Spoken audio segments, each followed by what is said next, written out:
Witnesses describing the terrifying moments that train barreled into the station in Hoboken, New Jersey. Here's video shot by our next guest only minutes after the disaster struck. Joining us now by phone, Monica Nolasco. Monica, I got to ask you, as you made your way out of the train and started to see the pictures that we're seeing and the damage that was there, did it dawn on you right away how serious this accident had been? Was there a moment of shock? I mean, what was it like in the minutes after?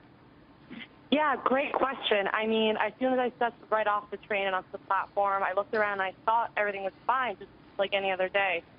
Once I turned towards the front of the car, I realized everything was not okay. The car was totally just veered off the platform and almost into the ceiling. The ceiling had collapsed. There were beams sticking out. Pipes had bursted and water was pouring out. As I walked close to the front of the train, I noticed people passing me who were injured and bleeding.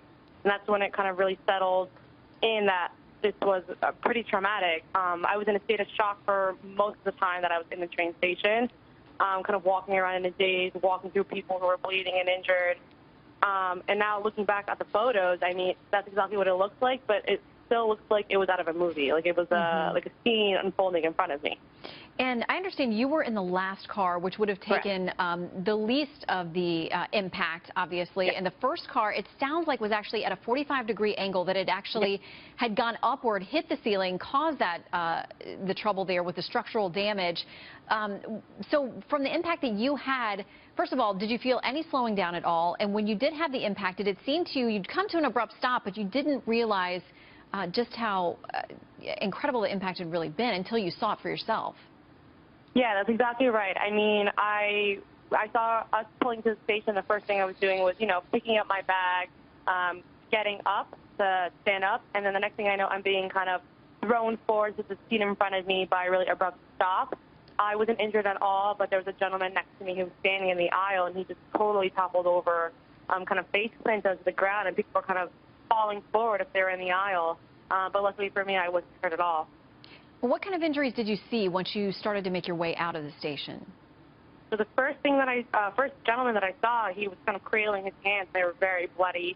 And as I kept walking out to the street, I noticed a woman passing me who had a broken nose, almost a busted face. And once I was outside, it was a lot worse. There were people sitting down on the ground. There were cuts to their heads. There were paramedics trying to help them out. And one of the worst things that I saw was a much older gentleman being kind of hoisted into an ambulance, and he had a really deep cut right above his eye. He was just gushing blood all over his face. It almost blinded him, it seemed like. And he was also in a daze. It didn't seem like he was crying or screaming or anything. He was just kind of sitting there bleeding. And Monica, from what we've heard and what we've seen, there were first responders very quickly on the scene. It sounds like a lot of the passengers helped each other as well. What was your experience? Yeah, so first thing I was thinking of once I was off the train was, beyond a wow, this just happened, was what am I supposed to be doing? I felt like I should be helping as well. I mean, I saw train workers and conductors pulling people out of the window of the first car. Most of us were kind of being pushed back. I think once we were outside, people were helping one another, kind of pressing down on their wounds or sitting with them or holding their hand, which is really kind of inspiring to see that we can come together at like a traumatic moment like that. Yeah, it is great to see when tragedies like this bring out the best. Monica Nolasco, we thank you for sharing your video and your story with us, and we're so glad that you are safe and sound. Thank you.